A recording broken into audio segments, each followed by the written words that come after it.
ji sala 1926 filmek hate pêşkeşkirinê ku cara yekemîn bû ku filmê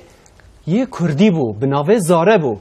Li Ermenistanê hata kişandinê wî filmê piştî wî sektora sînemayê de êdî Kurd jî derketin qadê. Lê ev derketina qadê heya sala 10,000 jî zêde tesîra xwe nîşan neda.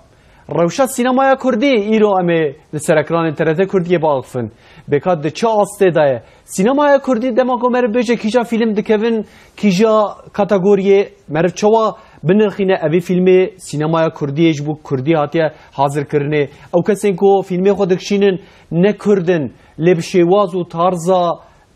Kurdîtî dikişînin. Tabii helbet tarza Kurdîtî jî divê meriv vê derê xeber de. Em ê vanekan jî biaxivin bêka ew dikevin kategoriya sînemaya Kurdî xizmetê ji sînemaya Kurdî sektora sînemaya Kurdî de dikin anna bi taybetî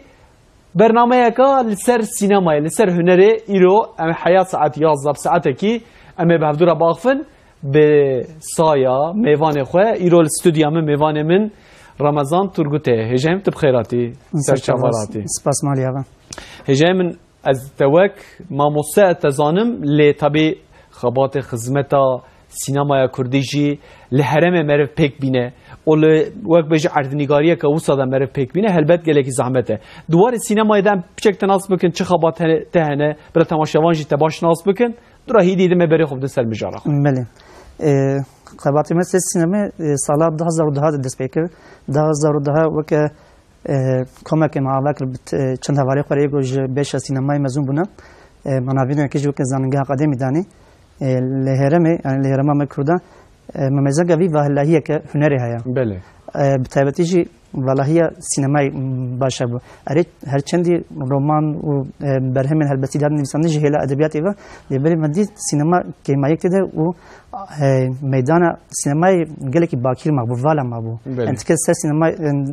nexebetî bû. Bi taybetî jî armanceke koma me ev bû me dixwest her tiştê ku heye em qeyd bikin. Yani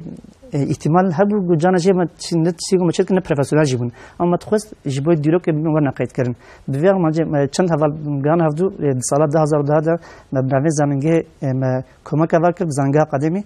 Çend hevalê me tev êz bêşa sînemayê ne êgul cûr cûr zanîngehê Tirkî xwendine. Dûna dest filmê dokümanter kirin. Yani ji bo gor neqeydkirin bûna arşîv ev çand huner û newê hûn dakirin me bi dest wanekê kirin. Dûna me kurte film kişandin. و او خبرتی من هیچ دام کن اتانا که نیز که 305 فیلمی مکشم نه و تایبتی چه مثلا فیلمی میگم مکشم نه یک هری بنافداره دوما او نکل گلک هم ترکی و هم ده نام نتوی گلک خلاطی مزن گرتن یعنی فستیوال فیلم انده جلو وجی هم کیف خوشن و جنگی و او شوپر مجلس سینمای دام که دو وجی باوایی کی زانستی اکادمیک مثلا سینمای خبرتی مخصوص yani biniviski jem sinemaya binivisyen o jibo nakej amna alsa sinemay nivis ad nivisyenim. Beli. Heje minha zaniga akademi heye. Beli. Li heremê em bêjin navenda wê Kurderiye. Li Mêrdînê navenda wê. Tabi derek wisa qedîm dîrokî divê karekî hunerekî wisa jî qedîm derkeve holê. Heje em basa sinemayê dikin mesela sinemaya Kurdî me got 26an 1926 vir ba dest pê dike li Ermenistanê. Yani دوی دهیام دم عرف دنیره کو به امکانی به درفتی کو لزاره عرف دنیرش خو فیلمی کی وک بدنگه رشو سپیه yani دما کو عرف تماشات که وی رحی کردی تیپ چک به واه مرو زان بکی و هنگی جراد بجن کو اف سینمای کردیه وک بجن جاره که متی قبول کنه کو تبی شیوازا و تارزاوی جی هر واب کردیه لی بگشتی دما کو مر بحث سینمای بکه yani hem de dünyayı hem de Türkiye hem de Nava Kurdan'da. Yani ev sektora sinemaya çoğu derketiye holi. Hizmet açık gen zanım gelin. Beli yani muhakkak terim basat şeklin her çeşit paşkhane ki öneke heye. Eğer bir basat sinema etken sinema diyalogane ki diçe devra kavra. Demek bu insanın beri zayna İsa seçar hada salar ser divare şkafta ve ne çetkirin. Karam jüve despekin. چقدر سال در بس مونه انسان به ریاسی تفکری خود دانه مشاردن یعنی فتنا روناهی دیده دسته کی پاشخانه نکش دبی سی او نکه خصنو کم بیشن دست که دورا روش بروش چقدر تکنولوژی د انسانیتی پیش کتیه حتی گهای اصلا گو فوتوگراف درکوی یعنی هجم دما مثلا دما موزیک جدیسا همان تشت مثلا موزیک جدیسا دما کفر داد درکتیه پیش یعنی دما سینما کومر قبول بکه سینما آن ها یا وینگ نه وکای بدو هلبت کبل گورا شتا یعنی وقت دست فکر مرد کاره بجه او سیا کوش دستا یا سیا ام بجن ج آمورا بله وینگ وقت شانوی وقت لیستیگه بکارتانی مرد کاره جور دست بکه بله چون که اون که تعویض نسب پرده که دارن سر دیواره یعنی او سر دیواره که خویت کرد هنگی انسان لی تماشات کرد آن مجبور تنازع بتایبتی هنگی آن مجبور تشندی مجبور تشنا بخواز بنا ناس کردن بنا لبل حتی یعنی 1700 یعنی 1700 وانا کم بیشن هدی علاوه فوتوغراف درکتن یعنی امنا که تنها فوتوغراف درکت فوتوغراف سر کاغذی حتی نقش کردن ابو دسپیک او که سینما ما دیس هی سینما در نکتیه تا حتی یعنی 28 ماه قانونی و که وی ماه یعنی 1895 که ایرو یعنی و که وی مهم بیشن سالگرا ماه سینمایی یا دسپیک سینمایی یعنی بینا که 122 ساله و دوی مهدا جاره پیش سینما تیا واکرم 28 قانون 1895 دسپیکریه کجا دسپیکریه جمعه؟ بله لامریکا نه لامریکا لفرانسا لپاریس دسپیکریه د برادر هنا نگان که آگوستو لوئیس لومیرا تین سینمای پیشی بلومیرا دست که برادر لومیرا بود گفتم نگان که آگوستو لوئیسا پاریس هتل گراند هتل و د کافه هنا که د جرا پیشی فیلمی خونیشاندن او نشاندن فیلمش بگو با وای که پروفسیونال یعنی تماشاوان اینا و بلیتی خود پرا فروتنا اما که سینما دسپیک سینمای قبول کن آن الولايات دیجی مثل آلمانیا جی و انگلیستان جی و دمید و لیکتیا آمریکا جی بیشم اوای که گو بیشن به سینما واجی خبرت نکردن هیا واجبتنه اما یعنی چون که میجی انسان گهوی آسته که تشکیل که سینمای ایجاد که در خمیدانه لیبل باوای که پروفسیونالی سالونه که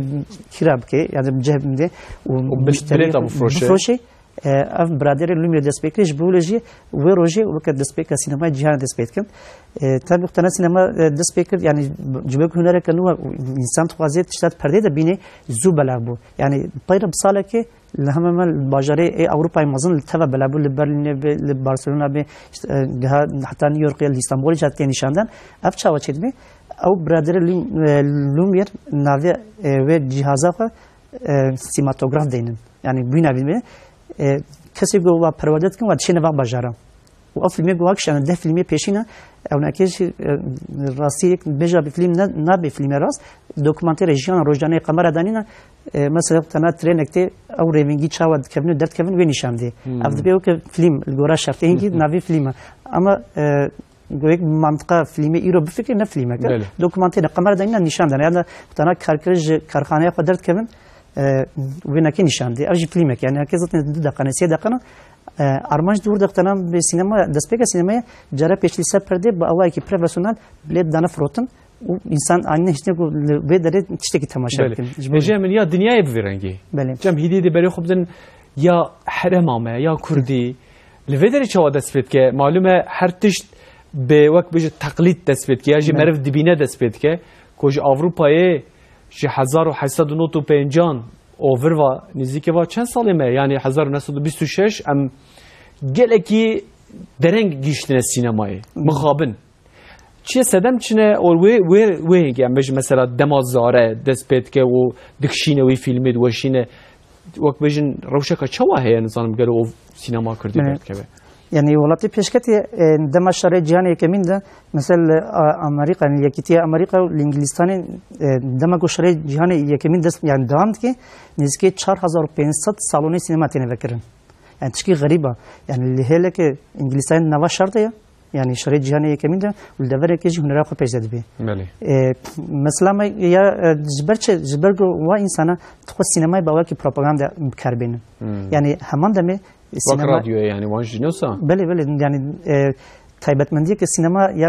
وقت استام سینما بخونه دو سردما بدن و سردما بدن سردما بدن تایبەتمەندی که اونکی هبون هیتابی هر کسی کرد جبه گفتن که نبود مثلا جبونه که چارلی چاپلین گفتن که خوشه دماغ چارلی چام دیگه دماغو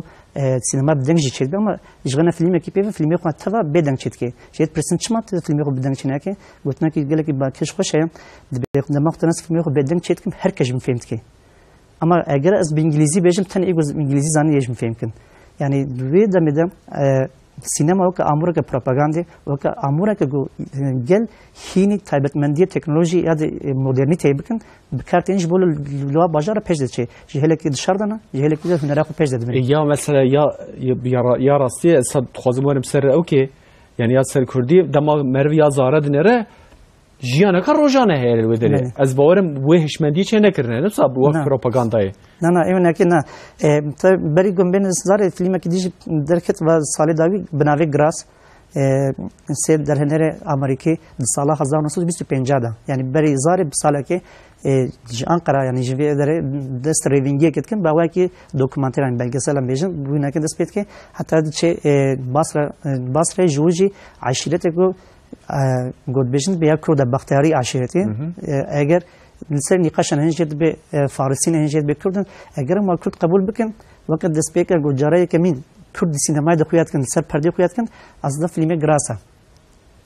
اما درود فیلم توهی نسر عشیرتا بختیاریانه تنی بیشک جه و چون ریوینگی که حتی ویده چون هر سی در هنری آمریکی تین آنکارا دست پید کن هنگی نقشه دا آگورا دخویات که حتی باسراجی آی عشیرتین هفدو ناس کن پشتی گوی عشیرتین ناس کن ریوینگی وانه که گو زبستانی هر نبر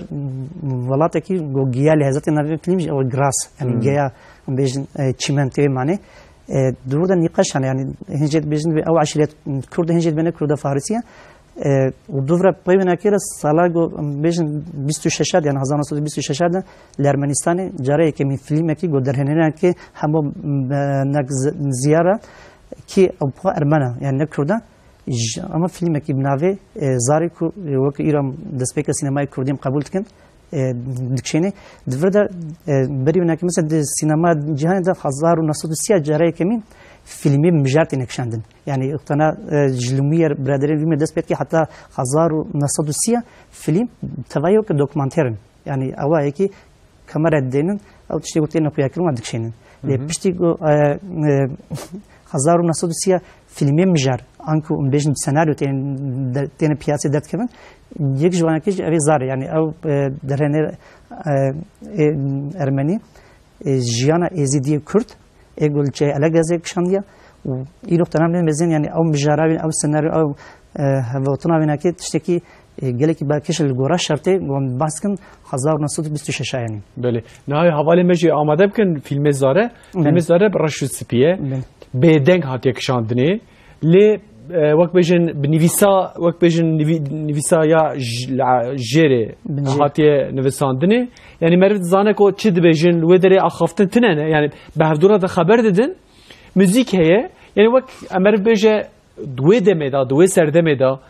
يعني وهنگه مرد نكار بحثا شواز بك بحثا تكنيك بك بحثا كومبوزيسيون بك بحثا ديمنام بك وهنگه باوي وقت کو بلکه فیلم دا تکشانه کو 26 جهان سی دست بید که وقت بجن سینمای کردی 26 با اوه مجار دست بید که نفس وقت جیان روزانه الودره دکشینش خواه هلبت پشتی وی اوه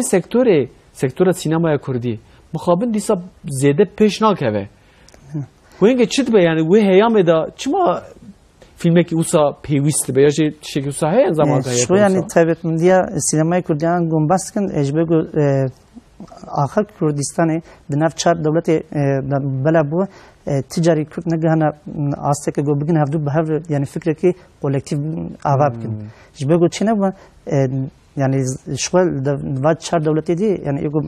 کرد تایبتی دیجیان کردی الدورانش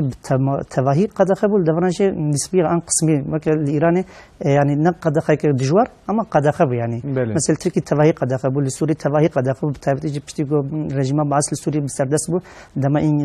گو فرانسه دو بچکی سربستی هبون جبولش او کوار هواری او جالت علی بدرخان که او کمان که دبن داوی هنری دست پیش کردن در پیشکردن او چیز اما بسایا سردستی فرانسیه بود پشتی که دسته بعضی او پارتیا یا عربا بجنیا عربیتی بجن أو جي طافيان لراق جي قسم كي كردية كله يعني نتهم سربسي بسربسية كمان أما كولكتيف فكرة شنات بهنري على قدر بن وهجمندية ده مقترن فيلمي كرديش مزن هجمندية كردنا هيك كوتشبرية كيا هي نشتاجين نبنا بجهنبنا شو بيقول بجهنبنا أو هنر تشتاج بجهبوني درت كذي ایگو کوچر بن هنر کلو تایبت مندی آن یک گود دائمی مینه جوادر نکوی سدمه که جوانه که چیدم لبلغ تنام گهنا زاره اره زاره فیلم کلو کم نخیات که آن بیشتر وقت گفت تایبت مندی ایرو بام فکرن تدنین اما لگورا مرجع و سالی يعني بهر تشتيخه قالتك قالك بلندا بله ام كارمي بيجن بواكر حتى ام كارمي بله بله يعني يا راس دما وين كده دما هي الدنيا بوه مجاری نکشان دیه که یک بچه فیلمه که کرد یعنی ناواروک هر وها کردیه و لیستیکوانجی کردن بلت لیستیکوانجی هنگ جوان کردن يعني اوجی یعنی نتب لیستیکوانجی کردن بوه شوازه بکشینه هلبت شانازیه که و مرو نکاره بشه که و دمدا خرابه گله کی باشه لگورا روشن نها تبی مرو نکاره بیوان او نینه یعنی به که هجا من بحثا او که جیب کن بحثا کیجا فیلم ته کلم بجارا سکتورا سینمای کردی بچه وای مرف دنخینه بیجینگا مکیجایه اما وان یکانجی باخفن پیشم آخفتن مبره خوب دن استانبوله لی جی لگل من مناظر اصلا هه لگل ویجی دم وانی مناظر هنه یک جوان او کو هم در هنره هم جی کار سینمای دا گله کی پیشکت سوات کوچر هه هم جی رمضان کلچه رمضان جی در هنره کی گله کی جوانه لسرکفتنه که گله کی مازن کو ناوی خوشی لحمو دنیای جبل افکر مناظر ثبات بخیر به ایرو دحب در هنر الکلکاتنه در هنره کی الکلکامنه تجمن زیادتر به شانس داری جبرکو هم جوانن هم جی هزاوان فکراوان دیگه همو دنیای من چیز مرا بجن در حق سینمای کردی ده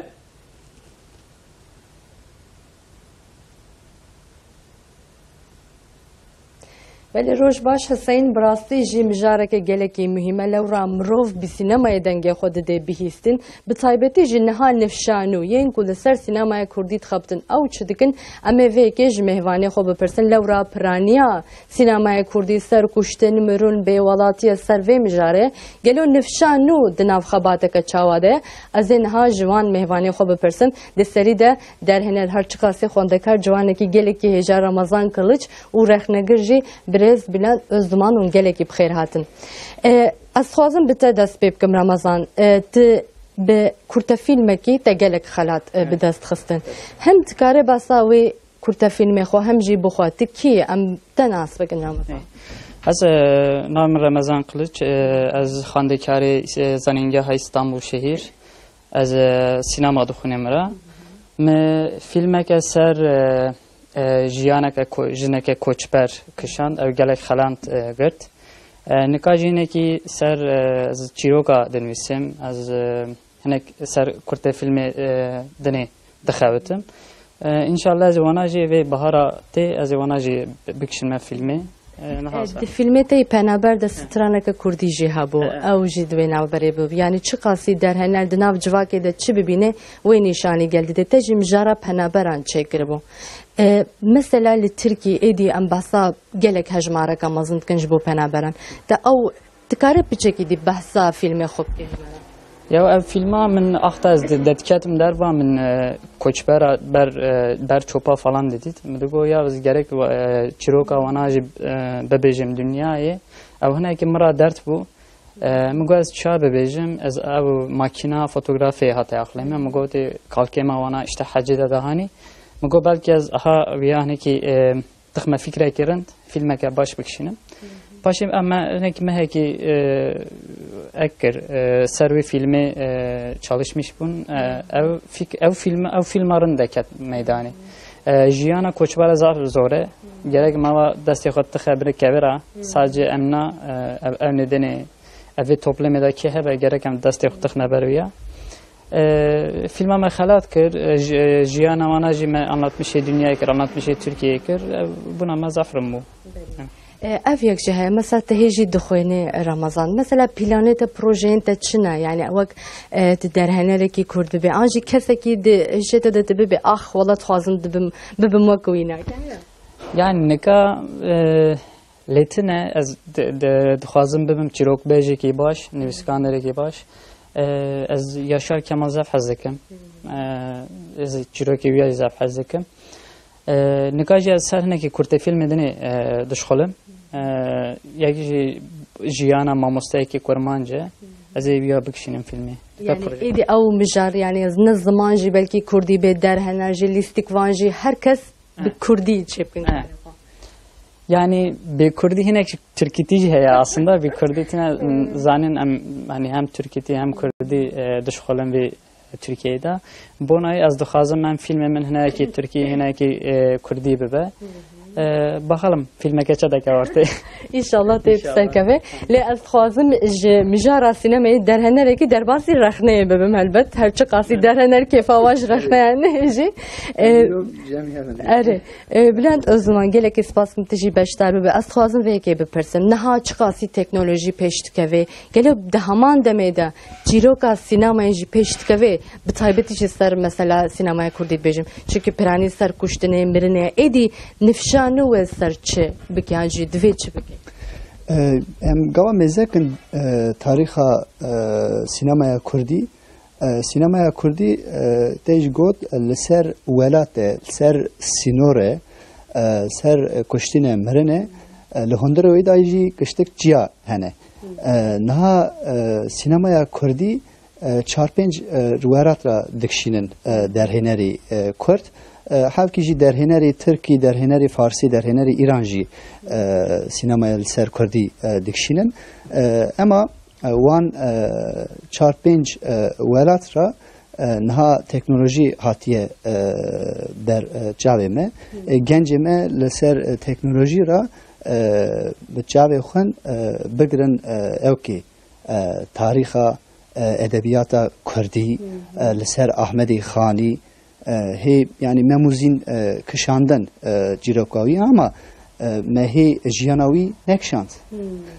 me jiyana şakiro nekşant me he leser avdali zeyniki yani dengbeje menje he filmi grenk me nekşant em dibin ki gence men çave xo beden dengbeja çave xo beden ciroki tariha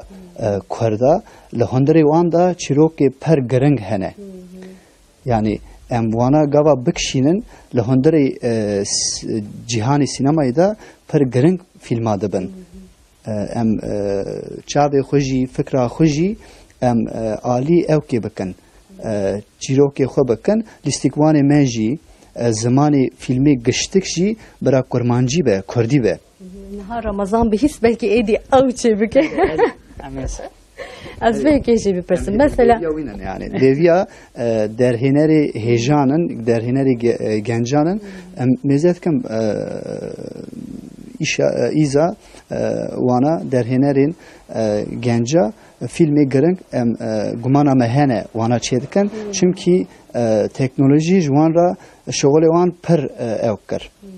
kolay kır yani. Ne vakbere yani hedi herkes vakit gob telefon keji çünkü telefon jigeleki peşketin edkarım bir telefon keji çiroka xo bedne bihistin yani ser malperin civaki ji bedne naskirin ne vakbere zahmet eji. Na şogole me per zahmet ne em na fikre xo ali ev ki bra çekin çiroki xo لسر ادبیات سر واژه وانا کمه نه هندره فیلم بره دا زمان حفکی هبو yani زمان فیلمی گشته کردی نبو اما حفکی ترکی هبو حفکی فارسی هبو درهنری گشت سه چهار حوجی ل آمریکای ل ارمنستانی ل روسیای فیلمن کشاندن زمان وان حفکی انگلیسچی بو havki Türki bu, havki Farsi bu. Naha derhineri aha ser zamanı xo Kurdi gertten. Ama İsa'cı çiroke me he Kurdinene. Yani zamanı me Kurdi bu, listikwane me ji Kurdi bun. Ama çiroke me he Kurdinene. Ruhiyata me he ne Kurdi. Eri yani emji gava fikra xo Ali Ahmed Khani bikin, Ali Yaşar Kemal bikin, Ali Mehmet Uzun bikin. Çünkü hiç Çiroke Mehmet Uzun karnek şandın derheneri me. Em dibin ki wan niviskari me gava em Ali bikin, فکر خو آلیوان بکن جیره کوانی پر گرنگ هنه همجی سینماتوگرافیا ویجی پر زاوه يعني هندروي دا فر جرنگ سينماتوغرافي هي در هنر ما فكرة خون قمرة خون سينما خون آليوان نكريا أري gelek spas mala olsa cariyaba. Bela Hüseyin Eker brası ji du xorten geleki heja jirin hevyama avako avji geleki peşbekevin u filmin ruhiyata vaji kurdi bikşenin u nişani vebidin te got tabasa Suat Köçerker bre Suat Köçerji mixabın jber ku nexweş bu beştari bername me nebu gotin ya ve Hüseyin. Menazir gelek spas malata ava berhenerin genç juan le iro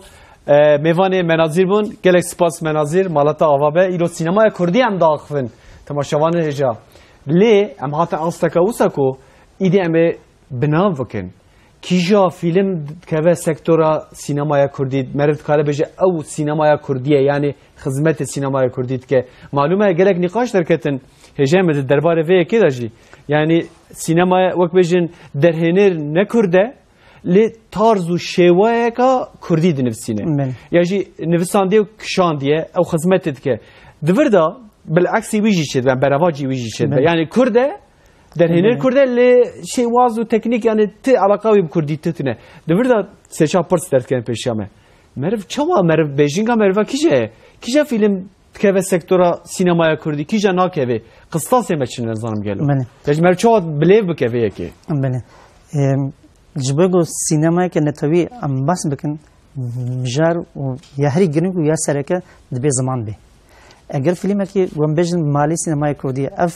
فیلم سینمای کردی دبی هری که یعنی زمانی کردی به لبرد شرط مرجعی رو درام فیلم کردی مزینن جبهه آخر کردار دناب چهار دولت دبهاتی پروکرم بوسی قوماده یعنی ترک عرب و فارسی دبهاتی پروکرم بخوازی نخوازی رئالیت که راستی که جیانی هایی که اوجی بتواهی کردی چه نبیسی فیلم کی ما یعنی ایگو تخبتن هن نگونین ام لگورا تشکی ناوین بیشتن نخواهی چه لمزین دبی فیلم کی کردی ده سالی هری که پنجو یک آن شست دوی راجعی ده آخافتم کردی بی یعنی کردی ده نبی او فیلم نه کردیه اوه چه خیلی مثلا فیلم یلماز گونی بله او جاو درد کمی پیشم امی مسایج کن بله هری زیاده یلماز گونی تناس کردن در هنر کی کرده لبله فیلمی خب ترکی کشان ام کارم وین نقاش بکن او فیلمی نه کی نه سینمای کردی نه لبله یلماز گونه چکی خوش مرهشت یعنی در هنر کرد آن سینما یا کردی نه او چتی خوش چیه همه مجاراوی عدنگاریاوی نه کی و خیال و خون خیال فیلمی نه کی و کردی نه چکی دی تایبت مندی نه کی شکل کردی نه او کردی نه تایبت مندی کی قراقتر خو نوی کردی لواکریا جبرتش بگو یعنی اگر سربستی من کردی از باور می مزگونه فیلمی خود کردی کشین یعنی چون قد خبو تابی که بگو قد خبو اما الهمبروی قد خبونه دناوی قد خبونه ده دورن ولا بچوچ دیتنا یعنی والهین دیتنا او جناون ناوی خو یعنی ناوی قرار طریق خو بتوهی کردی داینا ابنا کیجی داخوازوی گوت خوازه کردی چه بکی لبر جبر شرط مردی قد خبونه نهات قبول کردن اقتنام وید بجنم به سینما کردی نه مزنایی که میام چاف کی مزنم خون بزنم میپچوچ المزگونه در هنر گله کی مزنا دنا صد در هنر جهانی دا یک جوانه کجی المزگون گونه هاتی لبجارتن لبله اقتنام بس سینما کردی اگر زمان چونکو بجار سرک زمان گونه کردی به چی کاری سوینا که بسیار یعنی ونا که سینما کردی دور بگه آن ناف کی دیلب که یعنی مثلا به پیشروج در هنر نکن آن اکادمیسیان در که ناف کی دیل واب کن یعنی و مجرد دیجی یا به مجرد کردی یعنی فیلم مجرد که سر کردی به خون خیالی کردی بین جوروکی کردی بین جالبیات کردی به یعنی هجه مثلا دور تا تشتک تگو جیانا کردی یعنی دیسا دوی قیام بازا یا جن بجن شوانوانه هم ببینین نه یعنی جیان او هسته بله ما حق بیاتی دقیقا کن چون که بینگه کرده در او کجبری او چیا او آزادی او هاین یعنی دوی نوی شخوتانا فیلمی کردی تماشید کن در هر فیلمی که کردی در محقق چیا که نشاندن یعنی فیلمی که گل لامریکا یک درهنه که کرد کشاندیه دور دختانا او آواهی بلند نیویورک نشانده دور دنیای فیلم دیوید و لیلا به که تماشاوان ناست کنی فیلمی هل ترکینات نشاندن دور دختران و بنای مزن و آوایی مزن نیویورک مزینه خونو خیالان اکید چه جایی کردستانی يعني دمك أو هست دليانا كده هي سد بمجار كردي تنام بمجار شد بيجو كردي من الإسطنبول ابن هذا الأوروبا مثلا هنا سليم أوجي مجارة يعني في المينا كي قالك جي باريس هذا سبيت كان هنا سليم يعني أوجي أنا كي لورا لبلد بأواي كي قرأت خد فقريني آخر كردان وش أخي هجام مثلا راستين ين كردا مثلا أو دب مجار حكا مجار أو با ما أذكره وتاخد كاتيجوريا يا سينما كردي تقو يا سرقة زمانش خوي بزمان چنا بزمان چنا به دوان هيا مداويدا مثلا بهمان قوبات يجي مثلا الإيراني فيلمين بكردي مثلا بدوكا يا كردي يا سوراني يا غوراني مثلا شكل فارسي انك ناويدا هبو دورداج مثلا معرف دنا راحي كرديتي هي دورداج هي ليه مثلا راحي كرديتي هي جاي من لإيران جاي مثلا فارس جي جيانا ونيزيكي يا كردايه دما مروي نقاش وي اوكي دينا بهر معرف شوا جاب بيفه يعني وقت مجر جبرو سينما كردي جوا سينما فقط تيجا سركه سينورا يعني جبرو دمشمنديا كردا ده آخر كردا بو پارچه هر فیلمی که كردا بخوازی نخوازه چوینه که و گره که يعني بحث سنوره که يعني فیلمی به من گفتی تایبت مندی که نکی خوشه و که یا المزمی بچه‌ها نوی قرقری خود کردی دینی يعني سینما خدا فیلمی خدا یا به من گفت خوشبونای نکی هیا هر فیلمی محقق خط که سنور ها يعني وی نشان ده چون راستیه کرده و یعنی تو بخوازی نخوازی ایرو کرد نبرا چهار دولت داده که گوامرمن سنجیب خونه داد با پارچه نوانه که داتی بلاف کردن بیشن و راستی نشان ده مثلا که مجرد کردیه تنت بحث سنوت که مجرد کردیه تنت بحث جنیت که جن مجرد کردیه چند فیلم جهان زده جن نل برچاوا جبرگو جن چند هنر کردیه دائما پاشمایا لپاش ما در هنر کرد چون سینما هنره که مدرنیته جی توازی جنی مدرن بکی دائما جنی در تقیپش مد فیلم من قبل او خوشیش هیا دائما جنی در تقیپش يعني او قراتري ولو كي زاروك جيبي زاروك كتشك در تقيپش ام ناقيش تمنيا كي وكم مشار ام كارن سنور وجني يعني وكم مينا كم قالك تشدي جانا ده ام كارن انا كده دفنا بيش يعني هجا من ما في افيا قالك باش بكم ما وك مناوك لي داني لي طبي دناف السينما الكردي دا هلبت بسكريكي ما زافن معلومه بسكريكي ما هنا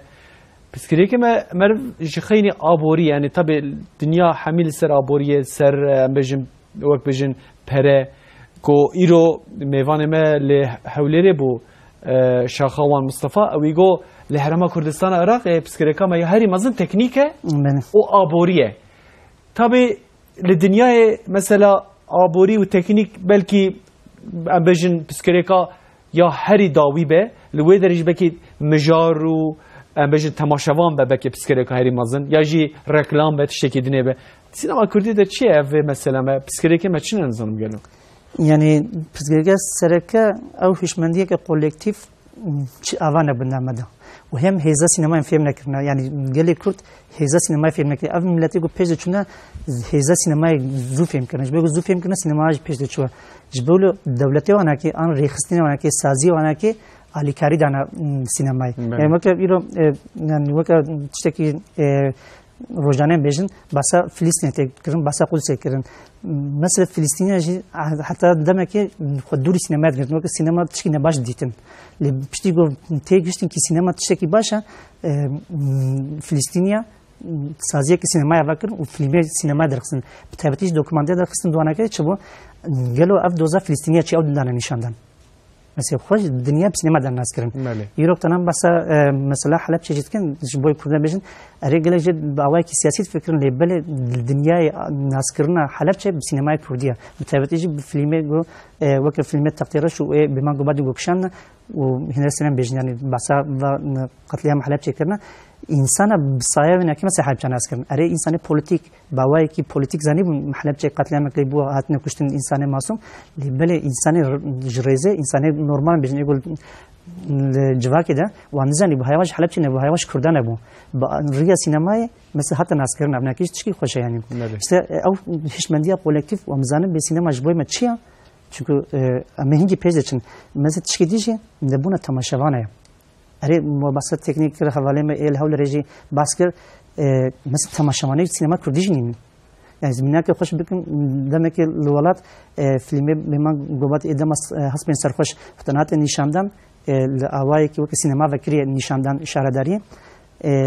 گوت گو بر زمانه اورجینال آن که سورانی به آن بر به دوبلاژ ترکی به یعنی گوت تماشان دسته خود میگن که اعلان بکن یعنی صدی نوت نه زی بیجیم یعنی از نتی دا تنی دینه که ادی توا صدی نوت نه گو بر دوبلاژ ترکی به گمجه فیلم نکن مثلا امنیتی پرزگری یعنی تماشانی سینما کردین سینما فیلم که کردی گوتی سینما شد نکوی سینما تف سینما گودت که ویشی گلی کتله خودی در نکوی فکر نفکر سینما هیچ چقدر تشتکی هنری جیبه تشتکی عبوریه جی. و چه خدمت کار بیشه که کرد ناچن سینمای زیاده تر یعنی ناچن سینمای کردی. ناچن سینمای کردی مر راست بشن و تشتکی راستیه یعنی تشتکی. اما سبب پسکریک جی هنده در وای مثلا وقت زمان. ناس ما مست. یعنی وقت زمان کو ام بیشتر دوکا یا آدیامان سمسوری جدایه یا دیاربکر جدایه یا رهای جدایه کو وقت بیشتر رایکوپیک کشینینه دوی وارده کسی کو تیوی دریجی دبکود قجی فهم جینه که یعنی یا جی گلک کم فهم بکه. تبي بسكريكا وي مرد كاره بنفسه ورجير نفسه مر بنفسينه وي بسكريكا وتركي مر بنفسينه او جي دبا شارك اما وي اوكيتنا وي عدت وي كان شوبيه بمراتنا كو مر بهار السينما يا نعرف كذا جيش هنا سليم جي بعد كده بختارم فيلم سينما ديك شنو تشما جم قليمه كنت بجمس بيشتغل فيلم اكشن دبي تيدنا كذا ده قلت لك دبي بو سينما يعني باواك رخني باواك نباش دبي فلانكس بو سينما يعني هي سينما ديش من ديما تشكي نباش تخويا كرم مثلا كيش بسكريك انسان شو ناشت سينما كردي انجي مجال سينما كردي بتشكي بخواز نخواز پولیتیک یعنی چقدر بیشتر از فیلمی که مدرن دکشنی میشه در هر فیلمی که مدرن کردی گو سینما کردی به بخوازی نخوازی پولیتیک ات ده یعنی پولیتیک پاشخانه که پولیتیک ہے انسان چطور چنه فیلمی احنا که یک گو کن پیت کن یعنی گو کن پی تابعی مثلا ترکی فیلمی گو انسان پیت کنن رقورات دشکنی مثلا I love you هبو مثلا او کومیک بو یه سرمیان میدید مثلا کشانده مرد کاره بجه کو او کردی تدا مثلا گنده کبو ناوه تنه بلو اداره یعنی کسک وان ناس نتکرد نه گند ناس کرد نه کسی نو اداره یعنی هم مجاره که راستیه هم جی وک آوه کومیک مقصد به حاله مثلا جوره ما جوه فیلمی را مرد کاره بجه کردیه نه یا جی خدمت سینما کردی یعنی جبه گم مجاره ما بلا نبی یعنی حتی اون اکیب چکی یعنی جبوی سینما کردی چکی نباشه جزگاره میزم چونکه وقت تنازعی خود به چند هنر و ادبیات کردید که یعنی تشتي قوميك كاري باوي كي ديش قوميك در خيم ميداني اما دور ده يعني زيدا مجاري بلانك اما نباش يعني تعلقه بسينما كردي حتى جبر بسينما كردي بيج ده نتشي دبي وقت ستك جي راز كلام يجي هجي من نها مثلا السينما ماغو خدمتها سياستك بروباغندا بله مثلا خدمتها هنريدك خدمتها بلجيجي دك آرشیوکت که ایشم دما کو مرد استاد سینما کردی دنیا در هنر امر دنیره کجا در هنر استاد زیاتر در کوین پیش یا جام بجی مثلا کجا زیاتر ج تارزاوی ج ناواروکاوی حز کجا در هنری یا جی فیلمی کی موقع فیلمی گم بجی نوک سینما کردی هم بنافت کن مثلا فیلمی بکو هیا این زمانی نارنج هیا حتی او دوره گو سینما کردی ختمه تنگ دبی یعنی سال 1926 حتی 1991 فیلمی که من ایگو سر کرده هات یکشاندن یعنی باوی که پروفسیونال یکشاندن زمانی از یکشاندی مثلا فیلمی نکی بکو هیا او فیلمی خوش لیبل دامای نکن هات یعنی پای نکی فیلم یکشاندن دوره مثلا ام بیشن بهمان گوبادی فیلمی پیشی هستی چهار فیلمی پیشی به تواهی هم جارز جغرافیا ارنیگاری چکری وانا که در هنری وانا که لیستیک وانا که تف کردم یعنی فیلمی که صدی صد مرتبط به سینما کردی به من گوبادیم او هر سه فیلمی پیشی اما لیبل جبو در فترینگو دیسا عباری در فیلم پیش در کتاب پیش به من گوبادی جی یعنی وقت رخنه حد میگم رخنه وقت شروع که از بیشتر چون هی سینمای کردی آن ادبیات کردی از دوی باورید من نگه رخنه چون جبه رخنه بید گلک علال برتابن گلک برهم بن وقت شروع بیشم یعنی دو فیلمی خود داوید جبوی پرزگری که عبوری زود فکرم یعنی چی خو گوهراندی مثلا کس قلا پسیک ایرانی نه که فیلم فارسی کشاندیا جبه دولت ایران علیکاری بدی از ولود تحمید کم چون سبب که دینینه گو به من گو بعدی بوا فیلمی خو پیشکتی و سینمای کردی صد سینما فیلم که سینمای کردی وگره فیلم که ایرانی بکشنده یعنی و مثلا تنها ترکی سردما گرگدان کشند مثلا اون کجیب ترکی کشند یعنی یعنی خوگوهرند محقق گلک پاشخانه دی هنر مانزن ل برچاف از ولود فکرم تشکی اکونومیک یعنی مثلا فیلم به من گفت ادم هست من سرخوش فیلمی گلک خوش قالیته مثلا هنر سلیم هنر فیلمی نکی هر چقدر هنر سلیم تقاضی مدرنیته بخنا سینما کردی داشی چی خوش که یعنی فیلمی خوش پاریس دست بید کردن میج اروپا دست بید تایبت مندی که نکیش بکل ور مزن بو یعنی هجه منها مثلا تباصا نوجینیه ذکر منها معلومه هر تش دگوهره نه ایلی ام کارم به تلفن خو ام کارن ایلی وقت فیلمی که کرد چی کارم بکشی بکی فیلمی که درجه ام بکشینه یعنی امکان در فتنه لی ام کر ناکرن ام از وصاد بینم ام جی خدانه سبب عجبا لفان سبب مگو سبب بک هی گلو اوجی الاستقوانه يعني الاستقوانه مين كرت يس سركفتي كمن ياجي ام بتركيد فكرن ام نكارم بكردي شكن چی یعنی پیشکتنا ما چوای بشه به این راست یعنی بشه تفسیر شد من یعنی قدره من این سینمایی نیم یعنی سینما بتنام بيجن نتن الاستقلال ودرهنر يعني او يقول تكنيك مثلا يقول قمره خبتن يقول سيناريو دنفيسين مثلا انا كيش بو شروفي يعني سر سينما كردي قالك تيقولن قالك درهنر ما يعني يقول فيلم كردي تشيتكم بروجي السيناريو خب تركيب نفيسين تركيب نفيسين تن قناتنا بر قمره الاستقلال بيجن بيبناكيب كردي بيجن يعني مثلا كيف كاركتر كيف هو مثلا تشكي وصل شيء به هشمنديه كردي درناكيب بيش çünkü çıkat ego o senaryo ko mesela bir Farsi İran'ı tona Farsi nivisinin hişmendiye ke Farsi ke benavde Türkiye tan nivisinin bu hazine fazla hişmendiye ke Türkiye ke benavde yani aret hevokit vagarine Kurdi lebele او هستا bu twazi bide insana droyta da kuyana ki mesela minaka ke bu hece min ma dublaj etkir dublajı da Türkiye nivisandı bu got bu atla gel yani suar bevere yani vere bilez vere جوارگراوی قلت بوله هسپه سوار بوره طبعا بوه شوازه که مره به ترکی مره سناریو خوشی وصا بنفسینه دبه کتشته وصا در کمی یه رحی کردی تیده نکه از باید بحثا ویه بله بله رحی کردی شده پروبلم جوانت کمی سوام گوت یعنی سینما نتنه در هنر رو لیستگرانه یعنی مثل او صحنه گوت یه لیزن او مکان جیه جیر بیشنه او جی گلک لازمه جیه نکه دبه تثبیت که شبونه که تکاره به کریب که انت yani دستوری جواب خازی او ازنیم نتا yani محمد من پرزگریک استش بگو چه نه yani اونا که همه توپ دبن وقت پرزگریک هم بری مدد کردن و سینما جی دوی آسا گویی رو تایبتی جی مثلا پشتی 2010 پیوست سینما کردی طافان دیا مثلا میرو تنها سینما ترکی yani کردستان فدرال بدن برهفدون علیه سربستی که قسمی هایم لبله هشمندیه کش بگو سینما چنه و دیسجی پیشکتنی مازن چنه بن yani مثلا کرده ترکی ده جهل سینما چطور پیشکتینا yani از دوی باوریدم محقق گفت هجماریانه که راجع هجمار بهفدون ایو زیادترن هرما کردستان فدرال زیادترن لبله جهل قالیتی و جهل نوروک که ولو خسرم بیشن ایور چطور قالیتلینا هر چقدر ترکیش دیده هبم و اگه مگه پیوان گو صدی شست صدی پنجاه دیتر کردی به و عرنگاری و مجال کردی به امکانه سینما کردی قبول بکن چونکه انسانی می‌وید گله که جی سینما خوندن وشمندی که سینمای بارچه بود مثلا اونایی که چکی خوشی بود بله هجه من از هنک مساجی وقت بیشن پرسین تماشاوان جهنه بله مثلا که عثمان خونم مساج شده گفته هنر کرده و کردی و پنابره گفته این مجارم اوه دوی پنجره دم ردنرن بله یعنی دوان حیام داوی دا دوان سردم داوی هم بیش مثلا دگو سال 2010 وروا تفاندیه زیادتر مجاره ما سرچنه مجاره کردی سرچنه یعنی مرف کرده فیلم بنره یا فیلم درجه مره بنره زیادتر سر پنابرتیت سکنن یا مجاره جور به جور هنه اگرم یعنی آخر کرده توهی بگیرن پنابری بخوازی نقص دیده یعنی اختنات راستی کامه یعنی کار چاره خوشی بگیرن چه نوه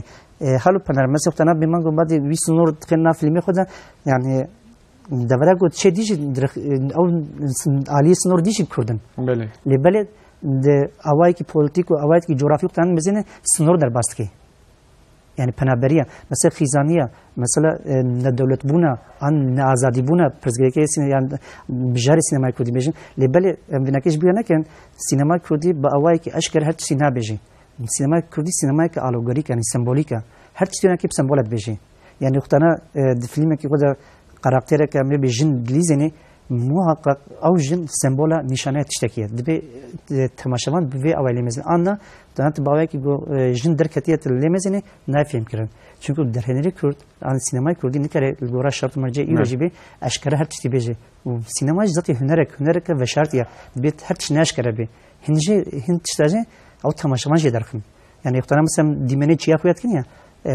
امناکی معنی که نکه هدی به یک ویزانه بی مثلا فیلم کردی تشتکه دماغتان وگرنا آخا وگرنا ولات تایبتی فیلم دقیقت که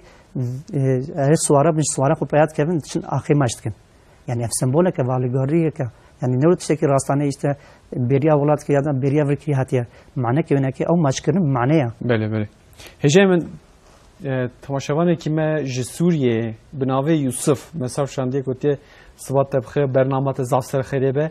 اجی وقت در هنره کی جسوریه ما وقت آماتور گوته از دخابتم لوی داره لسوریه گوته شخوا فیلم زیاده نه کشاندنه اکوتین کشاندنه اجی توک پولیتیکن بجای پسکریکا ما وستا گوته بجای لسوریه لانگ شاته مزدن یعنی او دیمنن درش دکشینن باوقا پروفسیونیل aslında پرسکریه گوتیه به شیوازا پروفسیونلی مرو سینما کردی بینه تکنیک شیوازا ین کردی چنه گلو یعنی لانگ شانتن یعنی جی ام بجن کارین ین امورسینه یعنی ام بجن یه بهفدورانه یعنی ام بجن یه خیالینه مرو چه درد که به پیشوانه که یعنی چی گریدای در هنره مثلا در هنره ایرانی دبن تاثیر سینما ایرانی دمانه یعنی افجی تشکی نگذاری یعنی تشکی نباشه تشکی باشه چون تو دور دجی به چند تمازن بوا اما تو دور دجی سینما ایرانی تفکرینه که بهدینه یعنی نه لازم تدنینه دیمن بهدی دارکت چی یعنی مثلا او تکنیک به من گفت بکرانیه مثلا بیش این نسلیم چی دیلگورایی نه که منطقه اروپایی نه دیمن زود یگوهرتن یعنی قنات دیمن که مزین یعنی پشتی 3-4 ثانیه یگوهرتن افشت که بالات دکشن سر مجال کردی آن دیمن کردی او تکنیک یعنی هم تیان جرباندن آن جانجی قمره یعنی ج برفراهی دکشنه جانجی نزیک دکشنه یعنی جبه کاراکتر بخوازه او هستی نه که او میمیکی نه که روی نه که بدی نشاندن یعنی دچه هستی ده جانج نزیک دکشنه اون که یعنی گورا فیلم گورا درهنل گورا جغرافیتی گوهرتن یعنی بنه بمن في برسجي جالك دي جي خدها برسكا جالك خوش تي قلت يسلاف كو ناوي من قدريه تماشاوانه كام خانم المال تماشات كه قلت اجي در هنريه دكم لتركيا دبجا از باورم بسكري كام هري مزن اوكو ديستيكوانن او پرورديه دبجا میناکا که خود درج نویسندیه من میناکای خوانده یعنی وقت بهش چیروکاوی داد او در باسته به بهش املیستیکوان خانم یعنی یه جن ام نابینن ام شناوان ده یه میر ام تدخنه ام دکشینن او جی ترناکه بهش گله که ام آماتورن پسکری که بهش پرورده چه وی که تنخی راست یعنی پرورده یا سینمای کردی یعنی سینمای جم کرده و مگوت هی باوایی که رخنگیری یعنی نباشیل میزن باوایی که نباشیل میزن او راست یعنی سینما بتوایق تنگ فکر لیستیکوان گونه به پروبلمه چونکه او چه گوی ایسر پرده لیستیکوانه نه در هنره نه جغرافیا چه بیشم نه میجاره یعنی او لیستیکوان چونکه او حسیت یه گو در وقتی خویا کردن لیستیکوانه دبی او لیستیکوان هم یعنی او کیمایی که مزن راسته یعنی او زیر کاتن هر سینماگر که کرد ایگو فیلم کشان نه حتی سری نکم واقع حتی سری مج یعنی تمام دوکومنتری اکثر بوکن سوری دکشان يعني مديت ان يقول سورياتهم بوك يبين ندخل هنا بالقمرين هم شرم تكرر هنا يعني هجي يستجرانين بني يتش بجنم يعني مثلا لكن فيلم جو يعني دوكمنتير بو يعني تاني اخفتنا خو بيجي جيانا خو بيجي دور شرميه هيست كرن اواكر حتى نبو يعني راس بيجي يعني او نبونا الاستقوانا او جي برزغريك يعني مالي هجا من مربوسا نسكي صد 3 دقيقه ما مايا صو مرب كوم بك لسر سينما كردي تشتكي من نغوت يا مرب لزيده بك هري داوي مثلا اخفتنا كتا چه قالوا مالي يعني وقت السينما بريغو برنامج خلاص من حكومه جي بيجن صلاح زارون صدو شيستي العمود باجار كي كردستان سوريا بيجن سينما تشاوت ناو ميجي كردا بناوي سينما عمود تناس كرن او سينما عمود نگو فیلم کی سر عمودی آن سینما منطقه عمودی دور در سینما ایده بله نزدیک 183 که کرد و مبی سوریانی و ارمنی عصوری تینم کشتن تینم مرن دور در ناویچ که فتساندن بیشن بیر بینن یعنی 13 ماه چریا پاشینه چه بو مثلا نزدیک 57 سال برین هاکی یا مناکیج بیرم به برنامه خوشی دیاری واناکی بکن یعنی وقت خالاتك كان بدنا وانا كيف بشتي وانا كيف بشن سلام بيرو سينما كردي خبردن لبلغ تنا سينما مقدر بيجن نباواكي كيف خوشي باواكي خمگينيام بيجن كانوا في بيجن ووقت دي سينما كردي يعني جبوا بيج ده هري سازیم کردی ایگو هیز دستیاده آبوری دستیاده پشتگیری بدنا ولی که در هنر چکر به آنکه بیشن ایگو توازی فیلم کی خیاله که باوی سر صحنه که یعنی بده پرده که علی کاری بنوانه که من کی جی باش می دور هنر سلیم باسا آنکتور دیگه دبیختانات شما جم کرده من از بیش مزبی که خوارنه که جمره چک نیاد چیکش جمره بکن جبوی میوانداری او میوان پروردیا خو یه $1000 خوارنه جمره چک اما دوز بکا $1000 جبوی فیلمی که ببینم کس ندیمه یعنی که پس گریه که و جبوی گم فیلم اجی بخوینن یعنی مش فیلم ممکن دبی چند که یعنی تایبتی جوانا بیشن جوانی ما فیلم تایبتی کردی فیلم نکجی و تماشا بکن دوانا که ده نقطه گوشوار لازم بگیرن یه چیزی باشه بی اون ورده جی سپاسی خوش بروی گو یعنی در فتی سینمای گو مدرس بکن یعنی جدی باقی خورجی بکن و جوات ما حواله ما یکو پرونت خبرت اینجا واجبی نکن چون چیزی کولکتیو اختیار نمیکن کولکتیو دبی واجبی نکن سپاسیش تر حواله خوش دی باقی خارجی کن هجه ما ایش سپاسی لتدکم کو ایرو ما برنامه که لسر سینمای کردی چکر و ما آخفی هم پسکری که و هم دسپیکا و حیانها ما آخفی مالات جی آواز از گله سپاس مالیه تماشاوان هجا ایرو هم هاتن داویا برنامه خواه مجارم ایرو سینمای کردی بو هیوید کم بدلی و به حتی هفته کادن ساعت دیسا نها روژا شمیه دیسا ملگن هفدودن حیاوه اینجبین خیر خوشیه دا برا خیاله و ندهشه ودنه برا ایدی در کبن سر خامره هم خاطره